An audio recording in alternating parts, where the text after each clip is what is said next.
응답받게 하옵소서.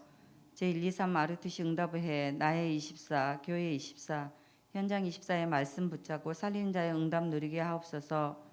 이 사역을 위하여 종인도 담임 목사님과 모든 교육자 중직자 전 성도와 선교사님들에게 오력이 충만하게 누려지길 기도합니다. 참사랑 교회가 100명 이상의 선교사를 파송하고 렘넌트 서밋을 세워 미래를 살리는 교회가 되게 하옵소서. 헌당을 위한 참된 헌신을 누릴 빛의 경제가 모든 성도 산업 현장에 회복되게 하옵소서. 참사랑 교회 55주년 임직을 위한 예비 중직자들을 위해 기도합니다.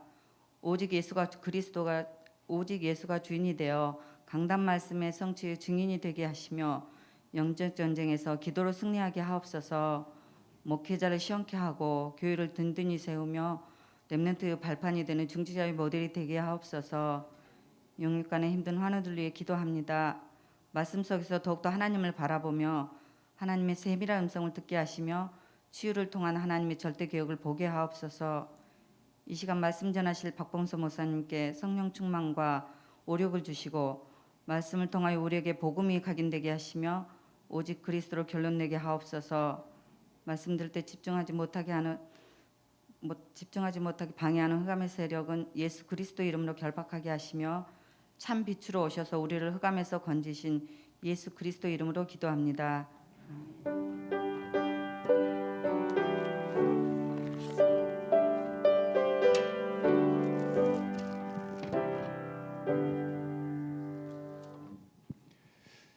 성취될 하나님 말씀은 요한일서 4장 말씀입니다.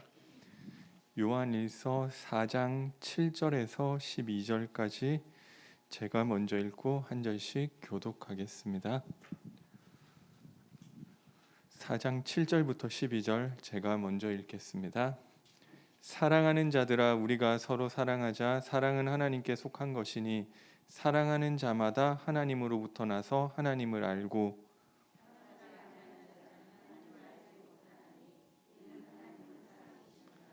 하나님의 사랑이 우리에게 이렇게 나타난 바 되었으니 하나님이 자기의 독생자를 세상에 보내심은 그로 말미암아 우리를 살리려 하심이라.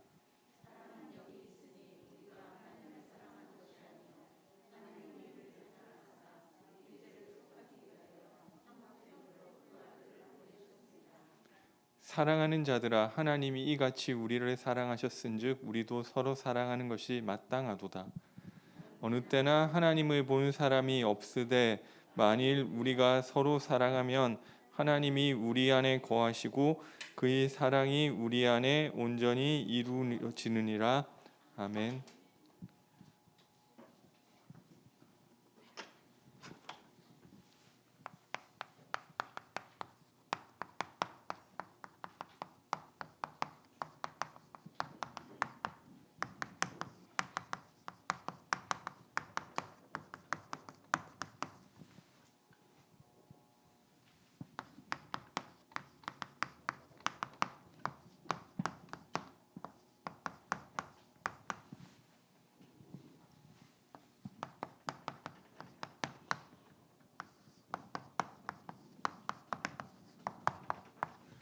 그리스도인이 꼭 알 것과 실현할 것을 알려준 70인 제자 요한이라는 제목으로 말씀 선포하겠습니다.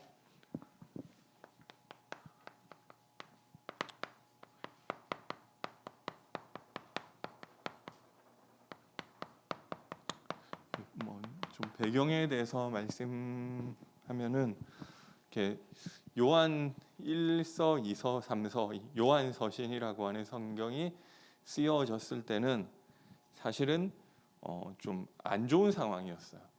그리고 어떤 면에서는 좀 약간 가슴 아픈 이런 서신서라고 할 수 있고요. 이유는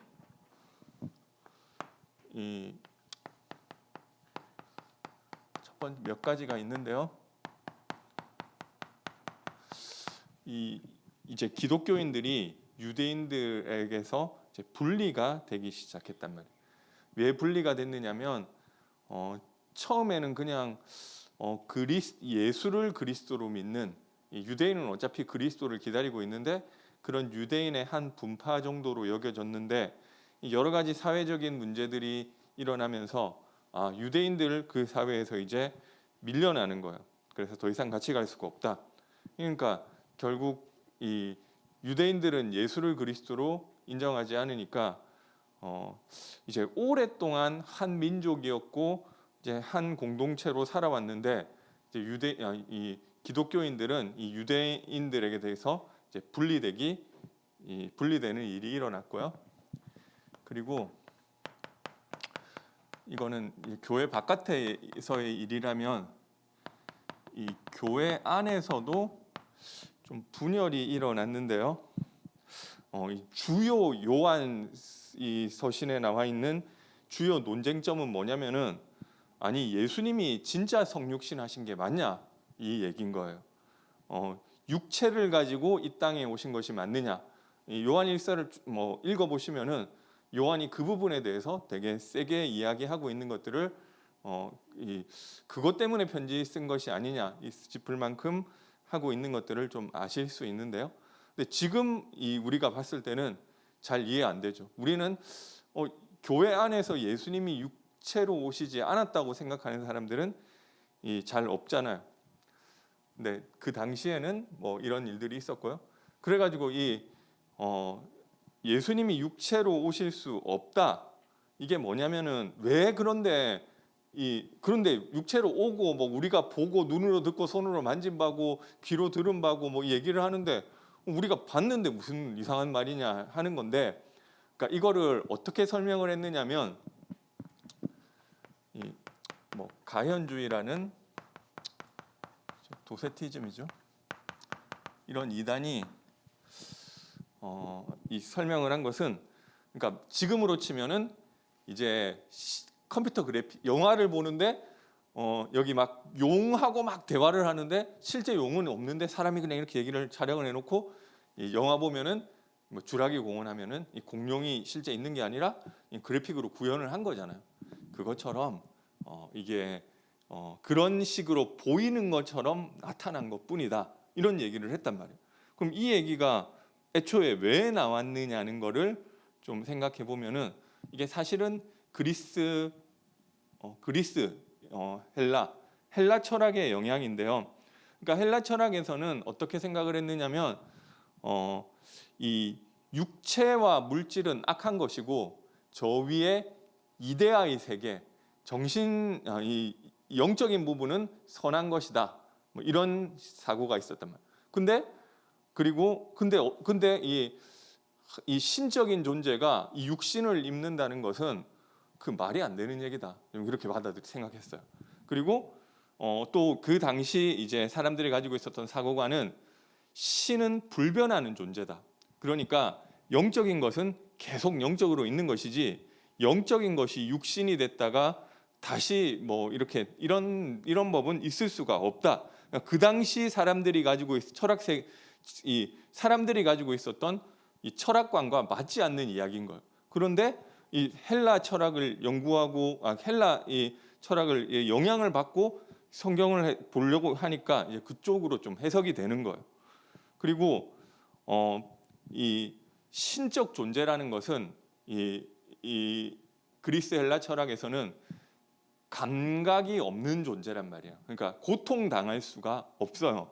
근데 예수님은 십자가에 고통 당한다고 하는데 아니 신적 존재가 어떻게 고통을 받을 수 있느냐? 이게 그 당시 생각하는 이 철학하고 말이 안 되는 소리를 하는 거예요. 그러니까 이걸 맞추려고 그렇게 얘기를 하다 우리는 아니 예수님이 무슨 뭐 그 컴퓨터 그래픽처럼 이게 신적 존재이기 때문에 육체를 가지지 않았지만 육체를 가진 있는 것처럼 똑같이 할 수 있었을 뿐이다. 이런 식으로 얘기를 한단 말이에요. 근데 왜 그런 말을 애초에 생각을 하지? 이상한 부분인데 그 당시 사람들이 가지고 있었던 세계관과는 되게 부합하는 얘기인 거예요. 이게 그래서 이게 결국 어떤 부분이 되느냐면 이 영과 육을 자꾸 나누게 되는 거예요. 이 영적인 것은 선한 것, 육신적인 것은 이 물질적인 것은 이 악한 것이다. 이렇게 하니까 결국 그거는 극단적인 금욕주의나 극단적인 이 쾌락주의로 갈 수밖에 없는 부분이란 말이에요. 그래서 이게 그래서 아니 그러면 신이 그리스도가 고통당할 수가 없었다고 하는데 그분이 십자가를 지고 이 죽음을 당한다? 이거는 있을 수가 없는 일이다. 그 당시 신관과 맞지 않는 거예요. 그러면은 예수님이 십자가 근데 우리 지른 거 실제로 보고 했는데 그거 어떻게 된 거냐? 그거는 어떻게 막 여러 가지 해석. 그 당시에는 이 얘기가 너무 과학적이고 맞는 얘기인 거예요. 그래가지고 그거는 구레네 시몬이 십자가를 질 때 눈에 보이지 않게 겉으로는 모습은 바뀌지 않았지만 둘이 영혼이 바뀌었다. 뭐 이런 이상한 얘기부터 해가지고 뭐 또 이 안에서도 또 여러 가지 얘기들이 있는데 그리고 뭐 또 예수님이 그러니까 또 결국 이게 얘기가 많이 나가면은 예수를 그리스도와 분리를 한단 말이에요. 예수는 인간을 가진 육적 존재고 그리스도는 이 영적인 내용인데 처음에 예수님이 육으로 오셨고 뭐 그래가지고 있다가 세례 요한의 세례를 받고 나서부터 성령이 비둘기처럼 임하는 그때부터 그리스도로 바뀌었다가 십자가에 죽을 때는 그 그리스도가 떠나시고 예수가 육으로 죽임을 당하셨다. 뭐 이런. 그러니까 이게 근데 왜 이런 말이 나왔느냐면은 그 당시 이 세계관하고 맞는 얘기인 거예요. 그래가지고 뭐 꼭 예수님에 대한 얘기가 아니라 이런 얘기들이 되게 많이 있었어요. 율리우스 시저는 신적 존재인데 그 사람이 어떻게 브루투스라는 이런 사람한테 암살당할 수가 있느냐? 절대 그럴 수가 없다. 그래서 그 브루투스가 죽인 시저는 줄리우스 시저는 그 시저의 형상을 했던 어떤 육신적 껍데기였었고 그 시저의 영은 신적 세계로 들어가서 이미 그 직전에 교체되고 비슷한 얘기에서 그러니까 그리스 헬라 철학의 당시 유행하던 내용들이 이걸로 나타나는 거예요. 근데 이런 내용들이 결국 나중에 나오는 영지주의에도 영향을 주고 예수를 그리스도로 분리시켜 놓고. 근데 이게 우리가 생각했을 때는 아니 왜 이거를 예수를 그리스도와 나누고 예수님이 굳이 왜 아니 실제로 봤는데 그거는 그래픽 처리된 거거나 아니면은 뭐 이 예수 이렇게 그걸 왜 이런 말이 나왔을까 하는데 그 당시 철학과 과학 이런 거랑 이게 너무 들어맞는 얘기인 거예요. 그러니까 뭐 이런 부분이 나왔는데 그래서 이 신적 존재는 고통받을 수 없다. 뭐 이런 내용을 가지고 이런 내용들이 나오는데 이게 지금까지도 있어요. 뭐 완전 예수를 그리스도와 분리시킨다니까. 예수는 육신적인 그 예수. 근데 그리스도는 뭔가 이 영적인 이 부분이 있어가지고. 근데 이런 것들이 교회에 영향을 주는데 사실 그게 안 되니까 이게 그러니까 이게 이 요한서신서에서 얘기하는 쟁점은 아니 신적인 존재인 하나님이 육신을 입고 이 땅에 올 수 없다는 거잖아요. 근데 실제로 만난 사람들인데 그거 어떻게 된 거냐? 그래서 나온 말이에요. 그분은 그게 뭔가 우리가 느끼지 못하게끔 육신을 가지 실제로 예수님이 이 땅에 오신 건 아닌데 마치 오신 것처럼 그것을 구현해 줬을 뿐이다. 이런 이단들이 있었고요.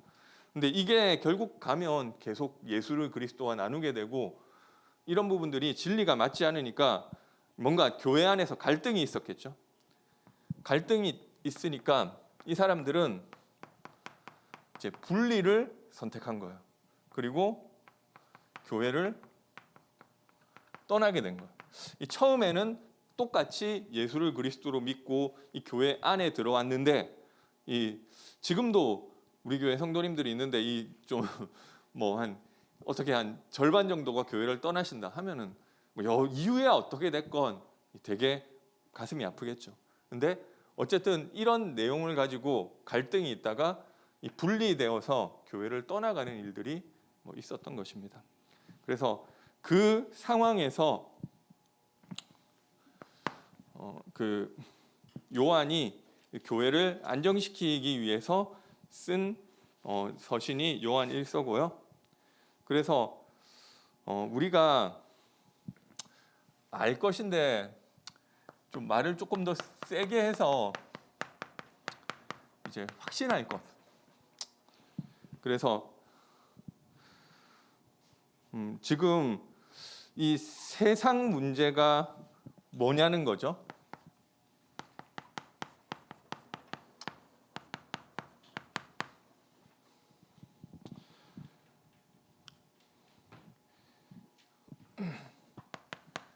요한일서 이 3장 8절에 보니까 죄를 짓는 자가 마귀에게 속한대요.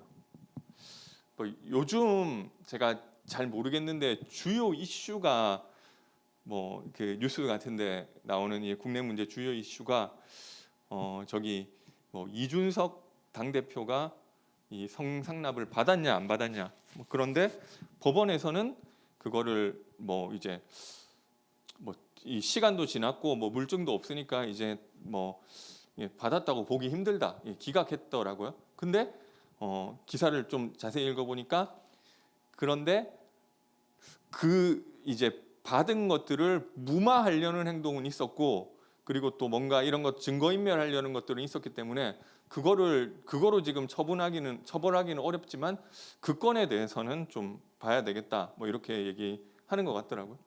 그래서 뭐 이게 뭐 그리고 막 그 두 가지 이슈가 있는데 이게 더 커가지고 묻히는데 뭐 또 이재명 후보가 뭐 여러 가지 뭐 대장동 뭐 이런 비리 뭐 여러 가지들이 나타나가지고 뭐 좀 이런 부분이 있다 하는데 뭐 이게 뭐 이 대장동 사건은 저도 잘 모르겠는데 뭐 이게 여러 가지가 뭐 좀 만약에 진짜라고 한다면은 조금 이 심한 뭐 그런 부분들이 있더라고요.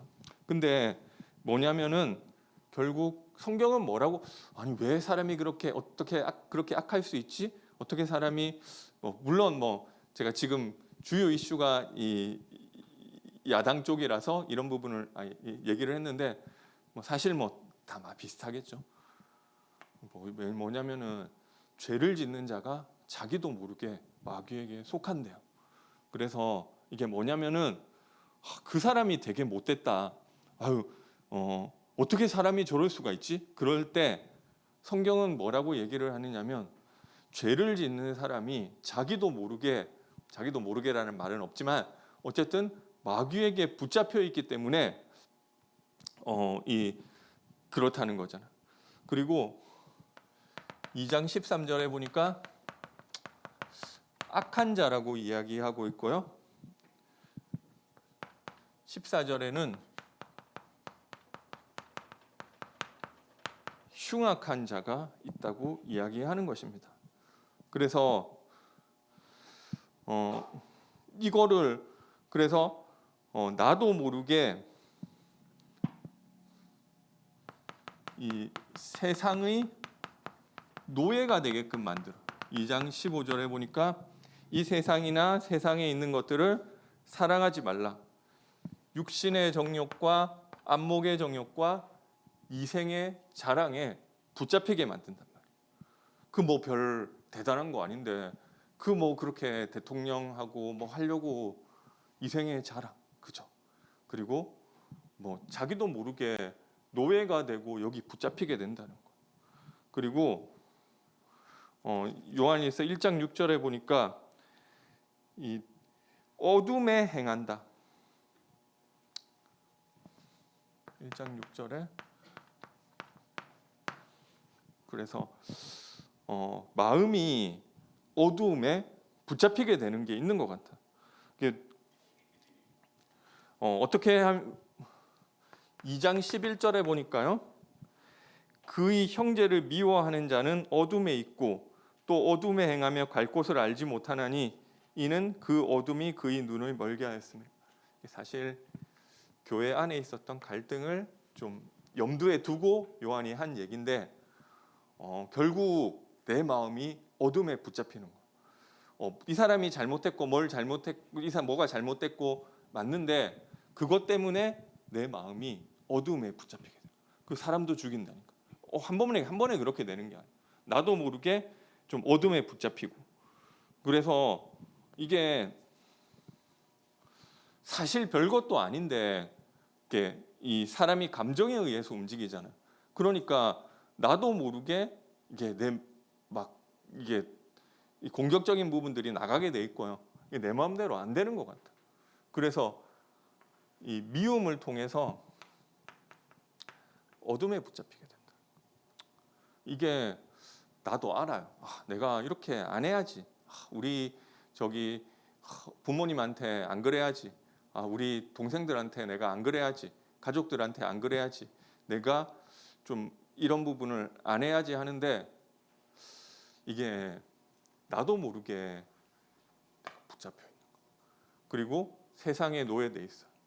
그리고 이 미움을 통해서 내가 이 미움, 그러니까 이 마귀도 그냥 마리오네트 인형처럼 나를 조종하는 게 아니고요. 막 그 뭔가 마음에 마귀가 들어올 수 있는 틈이 있으니까 들어오는 건데 미움 가운데 있을 때 나도 모르게 어둠에 붙잡히게 된다는 거.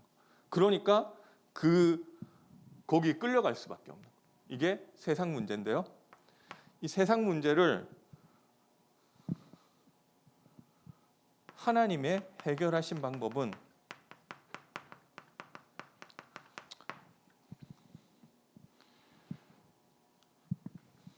참된 왕을 보내시는 거예요. 요한일서 3장 8절에 하나님의 아들이 나타나신 것은 마귀의 일을 멸하려 하심이라. 아시면 되는 거예요. 이게 하나님 자녀이기 때문에 알면, 말로만 듣던 사탄이 내 마음속을 붙잡고 있구나. 지난번에 금요기도회인가 신성민 교사님 얘기하는데 마귀를 기쁘지 않게 하기 위해서 자기가 이 사람도 밉지만 이렇게 했다고 하는데, 맞아. 이게 마귀를 결국 이 미움을 통해서 이 마귀가 나를 어두움에 끌고 가는 것이기 때문에 나는 아는데 내가 못 빠져나오는 거예요. 하나님의 아들이 나타나신 것은 마귀의 일을 멸하려 하심이라. 그리고 4장 4절에 너희 안에 계신 그리스도가 세상에 속한 이보다 크시다. 그래서 지금도 이 그리스도 이름으로 흑암의 권세가 꺾여지는 줄 믿으시기 바랍니다. 그리고 우리에게 참 선지자를 약속하신 거예요. 그래서 1장 2절에 보니까 우리를 영적인 사망에서 영원한 생명으로 옮기셨다. 영원한 생명을 우리가 보았다.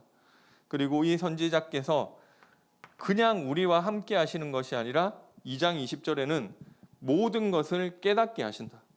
그런데 언제 깨닫느냐? 너희는 주께 27절에 보니까 너희는 주께 받은 바 기름 부음이 너희 안에 거하나니 아무도 너희를 가르칠 필요가 없고 오직 그의 기름 부음이 모든 것을 너희에게 가르치며 또 참되고 거짓이 없으니 너희를 가르치신 그대로 주 안에 거하라. 약간 이 사람들의 얘기에 귀 기울일 필요 없다는 그 얘기를 하는 내용이기도 하지만 어쨌든 우리에게 하나님 깨닫게 해주세요. 구원하신 그리스도가 우리를 고아와 같이 내버려 두시지 않으시고 생각나게 하시고 깨닫게 하시고 가르치시겠다. 그 생각나게 하실 것이다. 근데 언제 깨달아지느냐? 사실 질문하셔야 돼요. 하나님께 내 인생의 주도권을 내려놓고 이렇게 할 수도 있고 저렇게 할 수도 있는데 하나님 내가 어떻게 해야 될까요? 하나님 열어주시는 부분들이 있다니까. 그래서 아무거나 우리가 너무 필요한 게 있어요. 근데 그게 내 눈앞에 마침 딱 쏜단 말이에요. 아무거나 붙잡지 마세요. 그래서 내가 지금 안 그래도 결혼이 하고 우리 제가 청년들 보니까 좀 그런 경우 나이가 됐잖아요. 결혼이 다 필요하잖아요. 필요한데 누가 내 앞에 딱 나타났단 말이에요. 근데 내가 봤을 때 내 마음에도 좀 괜찮은 것 같아. 성령인도구나. 내 상황과 어떻게 이렇게 딱 무조건 내 상황이 맞는다고 그 성령인도라고 할 수는 없잖아요. 내가 안 그래도 좀 뭔가 직장을 옮기려고 했는데 막 딱 옮길 상황이 딱 왔어. 어디서 성령인도구나. 맞을 수도 있는데 아닐 수도 있는 거야. 제가 듣다 보니까 그런 것들이 있잖아요. 근데 조금 우리 인도받으려는 거 가지고 하나님 이거 이런 지금 내가 이런 상황에서 이렇게 됐는데 어떻게 할까요? 라고 질문하면 계속 그러니까 이게 좀 막연하고 어려운 부분이 있기는 있어요. 우리 성령인도 맡는다는 게. 왜냐하면 육신적인 거는 쉽단 말이에요. 오늘 뭐 이렇게 뭐 오늘 점심에 그 짬뽕 드시러 가세요. 하나님 나한테 이렇게 얘기했다. 짬뽕 먹어라. 얘기하면 그거 쉽단 말이에요. 그런데 성령 인도라는 건 하나님이 나한테 뭐 이 직장을 가라, 어디로 가라, 아니면은 누구를 만나라 이렇게 얘기를 하는 게 아니란 말이에요. 그러니까 이거를 영적인 하나님과 육성으로 소통을 해버리면 쉬워요. 근데 영적인 하나님과 교감을 해서 내가 가야 되기 때문에 조금 막연하고 익숙하지 않은 부분은 있어요. 근데 이거를 내가 인도받으려는 중심 가지고 질문하다 보면은 하나님 바로 깨닫게 해주시는 것도 가끔 있을 수 있지만, 그렇지 않더라도 하나님이 하나님 나에게 원하시는 것이 이것이라는 것을 조금씩 발견하게 해주세요. 그래서 선지자 되신 그분이 나와 함께 하신다, 생각나게 하신다. 강단 말씀이 생각날 수도 있고요. 그리고 내 상황을 통해서, 사건을 통해서 인도하실 수도 있고, 그리고 누군가의 어떤 사람을 통해서 인도하실 수도 있고, 뭐 여러 가지가 있겠죠. 그러면 사실 이게 영적인 부분을 저도 누리라고 하기 제가 그런데 좀 예민하지가 제가 둔하더라고요. 그러니까 내가 이렇게 기도했는데 이렇게 왔으니까 이게 무조건 성령인도고 또 가는 게 아니고, 약간 한 반발 정도 내딛고 이게 진짜 맞냐 또 하면은 하나님이 맞으면은 아니면은 좀 이거를 좀 이렇게 좀 하나님 뭐 기도하다 보면은 그래 이게 맞다, 아니면 또 맞는 줄 알았는데 아니고, 하나님은 이걸 가지고 이렇게 하기보다는 이게 조금씩 소통되는 부분들이 있어요. 그래서 기름 부음이 우리 안에 거하시고 그분이 우리를 가르치신다. 그리고 우리에게 참 제사장을 약속하신 것입니다. 나도 모르게 어두움에 빠지는데 1장 5절에 보니까요, 하나님은 빛이시고 그에게는 어두움이 전혀 없고, 그리고 1장 9절에 우리 죄를 자백하면 미쁘시고 의로우사 우리를 죄에서 사하시고 모든 사실뿐만 아니라 모든 불의에서 깨끗게 하신다, 씻어주신다. 믿으시기 바랍니다. 그리고 2장 1절에는 그가 우리의 중보자가 되셨다.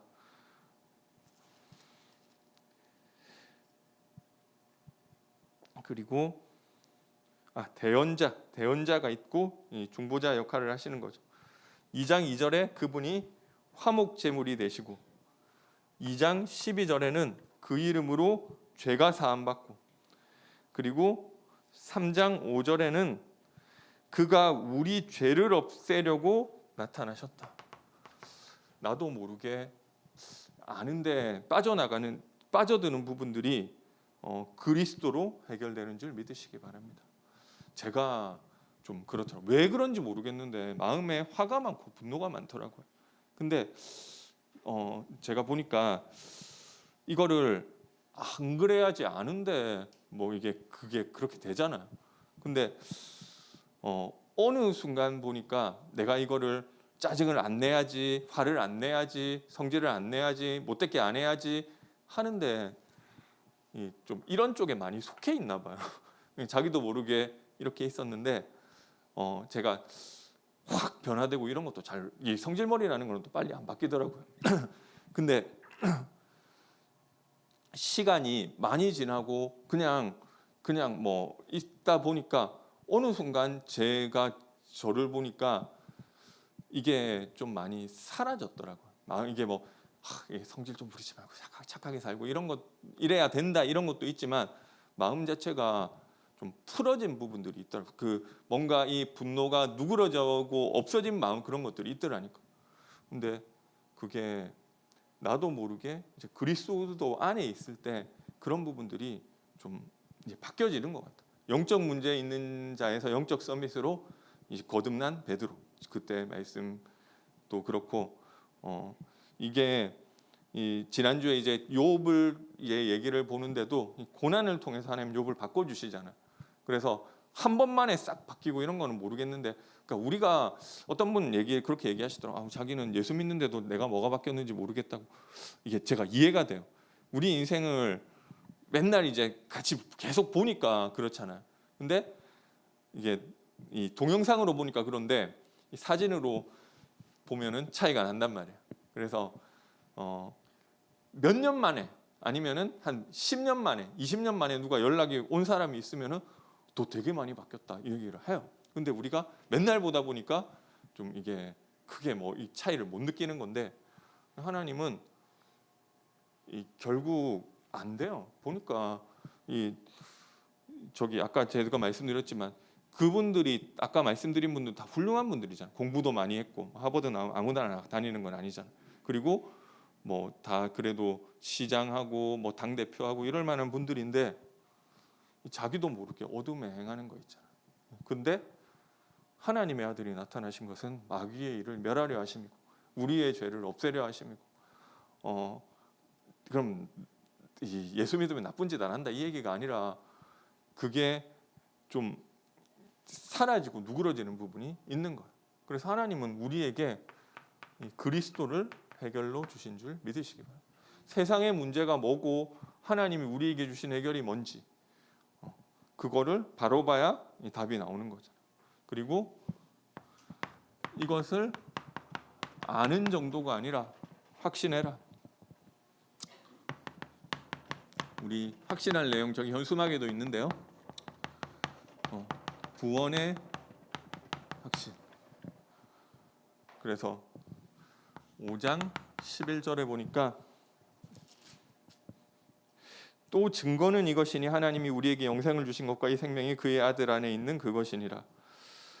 이 당시에도 구원이라는 것을 좀 확신할 수 없었던 것 같아요. 그래서 저기 천주교나 여호와의 증인은 구원의 확신 다 없어요.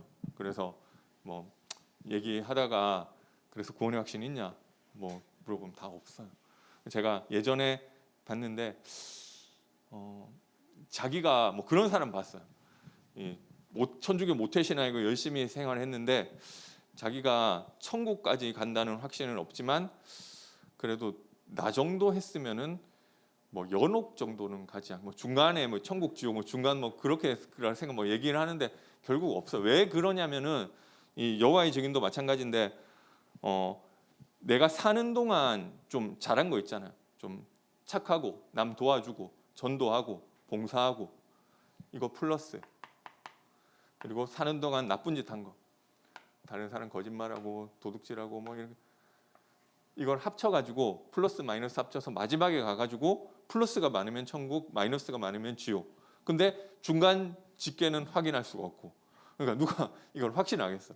아무리 내가 착하게 살았다 하더라도 이거를 구조 자체가 좀 확신한. 내가 왜 기준이 뭐냐면은 내가 어떻게 살았느냐가 기준이기 때문에 그 교리 자체에서 확신이 생길 수가 없어.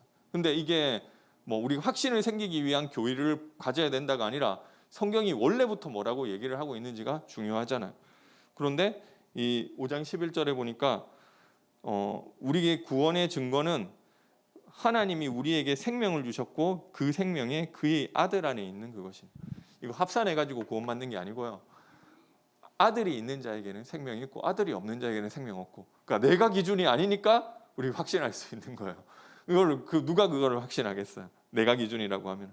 근데 이거를 모를 수가 있기 때문에 13절에는 내가 하나님의 아들의 이름을 믿는 너희에게 이것을 쓰는 것은 너희로 하여금 너희에게 영생이 이미 있다는 그 사실을 알고 확신하고 살아가기 위해서 이 말을 굳이 한다 얘기하는 거고요. 그리고 이제 기도 응답에 확신을 갖게 되시기 바랍니다. 5장 14절에 보니까 그를 향하여 우리 가진 바 담대한 것은 이것이니 무엇이든지 그의 뜻대로 구하면 들으심이라. 그래서 뭐든지 막 내 뜻대로 나 기도했는데 왜 응답 안 되느냐고 이상하게 되겠죠. 나도 하나님 나 지금 너무 급해서 그런데 1억만 주세요. 이쪽에서도 1억. 그 기도를 나만 하면 좋은데 또 많이 하잖아요. 그러면 그리고 뭐 한 번만 하면 되는 것도 아니고 다음에 또 할 거. 이번에는 2억이 필요해. 그러면은 당장 이상해지죠. 그래서 하나님이 그렇게 안 하신다. 그리고 오히려 그러니까 내 뜻대로 하는 것이 아니라 하나님이 제일 좋은 것을 나에게 주시는 거. 그래서 무엇이든지 그의 뜻대로 구하면 들으십니다. 내가 잘 모를 뿐이에요. 그렇지만 성경에는 분명히 우리 기도할 때 너희가 이제까지는 내 이름으로 아무것도 구하지 아니하였으나 구하면 받게 될 것이다. 우리에게 제일 좋은 것을 제일 좋은 시간표에 주신다고 하신 줄 믿으시기 바랍니다. 그리고 이제 승리의 확신이 5장 4절에 보니까요. 무릇 하나님께로 난 자마다 세상을 이기느니라. 세상을 이기는 승리는 이것이니 우리의 믿음이라. 결국 승리하게 돼 있고요. 그리고 우리의 모든 죄를 용서해 주시고, 그리고 우리를 인도하시는 줄 믿으시기 바랍니다. 2장 20절, 17절. 그래서 이거를 아는 정도, 이렇게 아는 거랑 확신하는 거는 이제 아는 거는 그러니까 이제 아는 게 믿어지고 믿음이 100% 되는 걸 확신이라고. 딱 확신해야 능력이 나타나고 흔들리지 않는 것입니다. 그렇다던데? 뭐 이거 구원 확신 있다던데? 조금 맞는데 좀 흔들려요. 그래서 확신하게 되시기 바랍니다. 그러면은 우리가 실현할 것이 있는데요. 그래서 요한 1서는 사실은 이 교회의 아픔 가운데서 요한이 쓴 내용인데 이 목적이 이 이단 사상에서부터 이 확신할 수 있도록 이게 잘못된 것이라는 것을 얘기하는 것도 있는데요. 그 사람들을 공격하기 위해서 썼다고만 보기는 힘들고요. 좀 자세히 보면은 그것을 기회로 해서 우리가 가진 신앙의 근본이 무엇인지를 점검하고 이 바른 신앙을 가지고 거기서 끝나는 것이 아니라 이 교회의 방향을 이야기하고 있는데요. 그래서 이 그리스도의 이 진짜 내가 진리 안에 있다면, 그 가르침에 있다면 그리스도의 사랑을 행하게 된다는 것입니다. 그 바른 신앙을 가지라고 하면서 그 바른 신앙을 가진 자는 결국 그것이 이 사랑으로 나타나게 된다는 거예요. 그래서 왜 우리가 복음을 확신하고 이 사랑을 실현하는데요. 왜 우리가 사랑해야 되느냐? 3장 23절에 보니까 그의 계명은 이것이니 곧 그 아들 예수 그리스도의 이름을 믿고 그가 우리에게 주신 계명대로 서로 사랑할 것이다. 그리스도의 이름을 믿고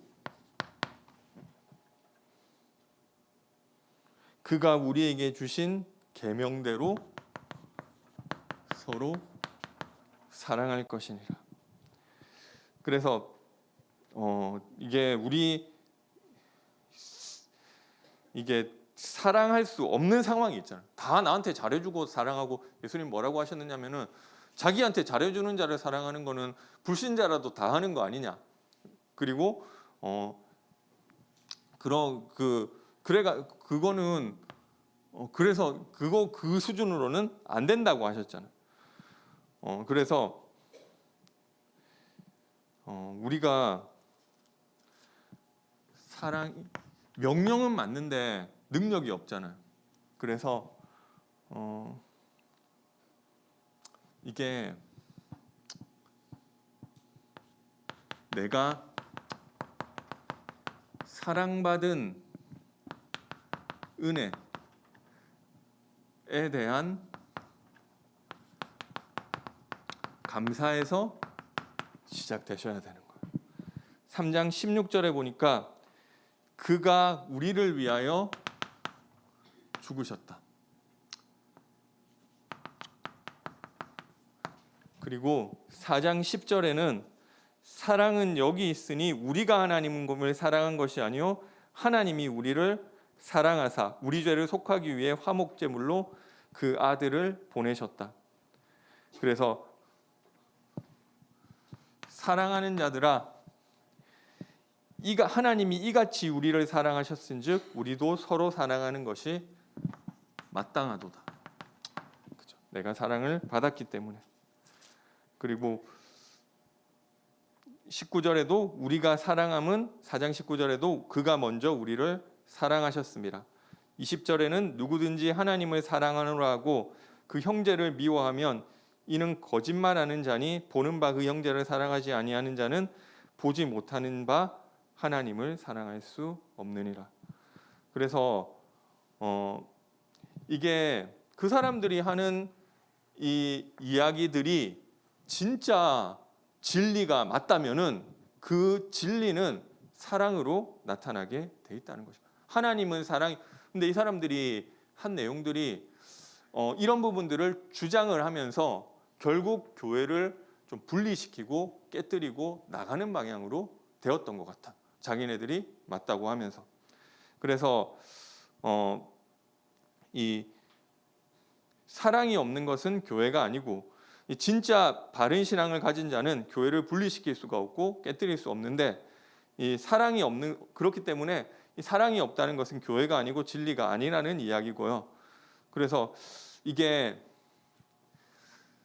되게 이 옛날 1세기 때 있었던 2세기 초에 있었던 그 얘기가 아니고 오늘날 교회에도 있는 문제란 말이에요. 교회는 여러 가지 다른 의견들이 있잖아. 아니 이걸 이렇게 해야지 왜 저렇게 하느냐. 좀 저 부분을 저렇게 해야 되는데 왜 이렇게 이상하게 하느냐. 사실 그런 것들이 있는데 근데 이런 이견이 일어났을 때 우리의 기준은 좀 사랑이 기준이 되어야 된다는 것입니다. 그래서 교회가 좀 결국 이게 일이 좀 이렇게 하면 이상하게 될 것 같지만 진짜 진리가 맞다면은 교회는 조금 그래서 어떻게 보면 답답한 부분도 있고 좀 비효율적인 부분도 있는 것 같아요. 그렇지만 교회가 화합하고 하나 되는 방향으로 가는 것이 맞다는 것입니다. 그래서 이 진리의 문제가 아니라면 틀린 부분도 이해하고 기다려줄 수 있는 것이고요. 그래서 진짜 이 복음의 진리가 맞다고 한다면은 이 사람들처럼 교회를 깨뜨리고 나가는 것이 아니라 이 사랑으로 이 공동체를 이루어야 된다는 그 이야기를 요한이 하고 있는 것입니다. 그래서 약간 배경은 이런 배경 속에서 이 사랑이라는 부분들을 이야기하고 있고요. 이게 옛날에만 있었던 것들이 아니라 지금도 일어나는 부분이죠. 사실 이런 내용들을 빼고 나서라도 갈등 때문에 교회를 분리시키고 떠나는 것들은 지금도 많아요. 근데 떠날 때 좋게 안 떠나죠. 그러니까 그리고 뭔가 갈등 때문에 나가는 건데 나가는 사람들은 그 부분에 대한 것들을 자기 입장에서 뭐 이게 꼭 교회를 분리시키려고 한다는 것도 있겠지만 잘못된 부분들을 자꾸 좀 이야기를 하게 되잖아요. 근데 이게 이 사랑 그리스도의 사랑 안에서 행하는 부분들이 그 부분을 이해해 줄 수 있는 거 아니냐 이 얘기고요. 결국 그 사람들이 어려워져요. 그래서 이게 뭐 사실 뭐 교회만 그런 게 아니고 어느 조직이나 좀 불합리한 면들은 다 있어요. 그런데 그것들을 가지고 좀 뭐 분리주의자들. 그래서 지금도 뭐 여러 가지 이야기를 하는데 자기 입장에서 얘기하면 다들 억울한 게 있어요. 저도 뭐 여러 가지 이야기 있지만 그 부분에 있어서 바른 진리를 가진 사람이라면은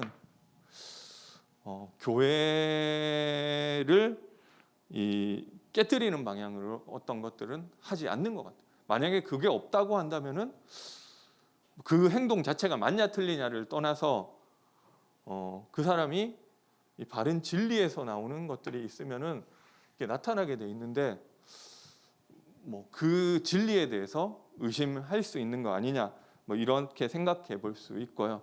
그래서 좀 이런 상황 속에서 나온 글이다, 좀 이해를 하시면 될 것 같습니다. 결국 본인이 어려워져. 그리고 진짜 내가 교회에서 좀 여러 가지가 힘들어 가지고 좀 이 사실 붙어 있으면 돼요. 붙어 있으면은 상황 하나님이 바꿔주시고 또 나를 바꿔주시고 내 어려운 내가 이 진리 때문에 그 손해 본 거를 하나님 아시잖아. 그 내가 축복받는데 그 상황이 너무 그러니까 이게 교회 떠나시겠다고 하시는 분들을 잡는 거는 좀 그런 게 안타까워서 그러는 거죠. 근데 정 그렇게 돼야 되면은 또 나가서 이제 또 교회를 무너뜨리는 방향으로 하지 마시고 또 그 교회가 또 응답받고 하나밭에 갈 수 있도록 그렇게 좀 하게 되는 것 같아요. 뭔가 내 입장에서 억울한 부분들이 있지만 그 말 안 하잖아요. 왜냐하면 이 교회가 가야 되니까. 그래서 좀 그런 부분들이 나타나게 되는데 이게 없다고 한다면은 진리가 이상한 거 아니냐 이 얘기를 하고 있고요. 그래서 이 교회는 사랑의 공동체로 가야 된다 얘기를 하고 있고요. 진정한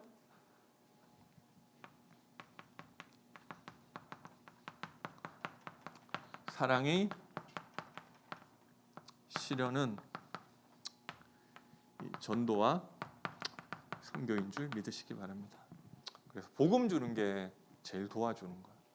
제가 막 이게 누구한테 막 거지들한테 막 좀 돈 좀 주고 이렇게 얘기를 하는데 참 이 사람의 운명 바꿔주지를 못하잖아요. 일단은 예수님 영접하면 이 성령이 이 사람을 어떻게 바꿔주실지 모른다. 그렇게 좀 생각하게 되는 것 같고요. 그리고 운명의 문제는 복음만이 바꿀 수 있죠. 그래서 전도와 선교의 방향을 맞추는 거예요. 그래서 그게 진정한 사랑이기 때문에. 그래서 나도 누군가의 사랑과 기도와 관심으로 여기까지 왔고 그 사랑을 받은 자는 사랑을 실천하게 되는 줄 믿으시기 바랍니다.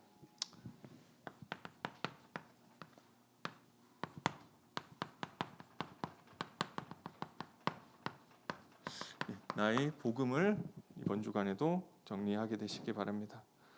그래서 나도 모르게 어둠과 마귀에게 붙잡힌 부분에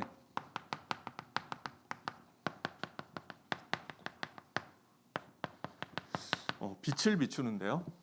이거를 내가 이게 흑암이네 하고 말씀드리세요. 똑같아요. 그래서 그 예배 때 그래 그리스도 쟤는 좀 저 사람한테는 필요해가 아니라 나에게 이런 것들이 있는데 여기에 그리스도가 나도 모르게 빛이 비춰지는 거예요.